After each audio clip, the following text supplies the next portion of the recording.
বরানগরের Tobin রোডের কাছে সাত সকালেই এক মর্মান্তিক পথ দুর্ঘটনায় লরির চাকায় পিষ্ট হয়ে দুই শিশুর মৃত্যুর ঘটনায় বেশ চাঞ্চল্য ছড়িয়েছে বরানগর মিউনিসিপ্যালিটির টবিন রোড এলাকায়। ঘটনার খবর সংগ্রহে স্থানীয় সূত্রে জানা যায়, কলকাতা আমার স্ট্রিট অঞ্চলের বাসিন্দা অভিষেক সাউ প্রতিদিনের মতো আজও স্কুটিতে করে তার 9 বছরের মেয়ে এবং 5 বছরের ছেলেকে স্কুলে পৌঁছে দেবার জন্য স্কুটি নিয়ে বিটি রোড ধরে আসছিলেন। দুই শিশুই ডানলপের খালসা মডেল স্কুলের ছাত্র। বিটি রোডের টবিন রোডে পৌঁছতেই রাস্তার ধারে প্রমোটারের ফেলে রাখা পাথরকুচির পাশ কাটাতেই স্কুটির ব্যালেন্স হারান। ঠিক সেই সময় দুই শিশু স্কুটি থেকে পড়ে যায়, আর তখনই পিছন থেকে আসা একটা লরির চাকায় পিষ্ট হয়ে ঘটনাস্থলেই মৃত্যু হয় ওই দুই শিশুর। মৃত শিশুদের নাম আরাধ্যা সাউ ও আরাব সাউ। ঘটনাকে কেন্দ্র করে বেশ উত্তেজনা ছড়ায় সংশ্লিষ্ট অঞ্চলে। ঘটনা সম্পর্কে স্থানীয়রা বলেন, একটা লরি এরকম রাইট সাইড দিয়ে লরিটা যাচ্ছিল, ওভার স্পিড ছিল লরিটার মধ্যে। রাস্তা যেহেতু খালি ছিল সেই ওভার স্পিড ছিল, আর সেহেতু রাস্তার উপরে ওপেন রাস্তার উপরে পাথর ফেলে দিয়ে গেছে। এরকম প্রমোটারকে আমরা বলেছি দীর্ঘদিন রাতের অন্ধকারে এরা ফেলে দিয়ে যায়, লোক বলে তার তো কথা শোনে না। এবার কালকে এই ঘটনাটার জন্য প্রত্যেকে দাঁড়িয়ে হচ্ছে এই পাথরটা। এই ভদ্রলোক যখন এখান দিয়ে গাড়ি নিয়ে এসে পাথরটাকে বাঁচাতে গিয়ে অ্যাভয়েড করে উনি রাইট টার্ন নিয়ে নেয়।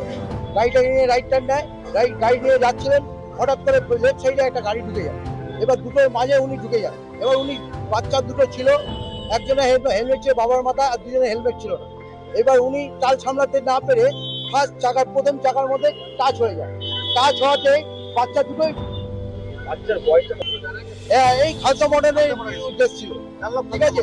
এবার ওনারা তখন চাকাটা যখন গাড়িটা যখন আসে ডিসব্যালেন্স হয়ে পড়ে যায়, তখন চাকার পিছনে অলরেডি চলে যায়। তখন আমরা দেখছি পাল্টি খাচ্ছে, চিৎকার করছি, সঙ্গে সঙ্গে গাড়ি ড্রাইভার স্টপ করে দিয়ে গাড়ি ড্রাইভার নেমেছে। নেমে গাড়ি ড্রাইভার এসে দেখেছি যে আছে কি। আর তখন আর কি বলবো, তখন ওই প্রাকৃতিক দৃশ্য, রক্ত ছড়াছড়ি হয়ে গেছে সব, মানে বলা পর্যন্ত নেই।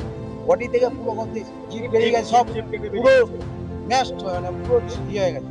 বাচ্চার তো কোনো এরকম হয়, শুয়ে আছে দুটো বাচ্চা, একজন মাঝে এরকম হয়, বাবা এখানে ছটফট হচ্ছে, বলছে একে নিয়ে যাও, এতে তোলো। এই ঘটনায় গুরুতর আহত হন বছর 55 বাবা অভিষেক সাউ। তাকে উদ্ধার করে কামারহাটি সাগর দত্ত হাসপাতালে নিয়ে গেলে উন্নত চিকিৎসার জন্য কলকাতা হাসপাতালে নিয়ে যাওয়া হয়েছে। খবর পেয়ে ঘটনাস্থলে আসেন বরানগর বিধানসভা কেন্দ্রের বিধায়ক সজল ঘোষ।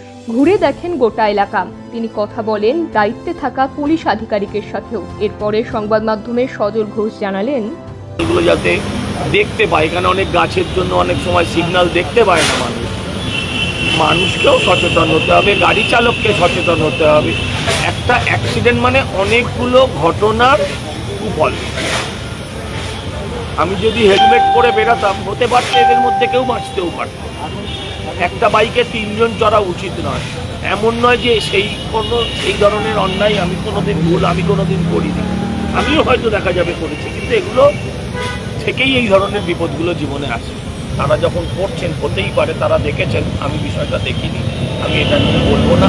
তবে এই ধরনের পাথর পড়া বরানগরের একটা স্বাভাবিক ঘটনা হয়ে দাঁড়িয়েছে, এটাও ঘটনা। সেটা বলবো যাতে রাস্তায়, বড় রাস্তায়, ছোট রাস্তাতেও তো এই ঘটনা ঘটতে পারে। ছোট রাস্তায় তো বাইক নিয়ে পড়ে গিয়ে তার হেড ইঞ্জুরিও হতে পারে। আমি বলবো যেখানেই থাক সেখান থেকে যেন এই পাথর মারা। বরানগর থেকে উৎপল দাসের রিপোর্ট, সময় বার্তা ডিজিটাল।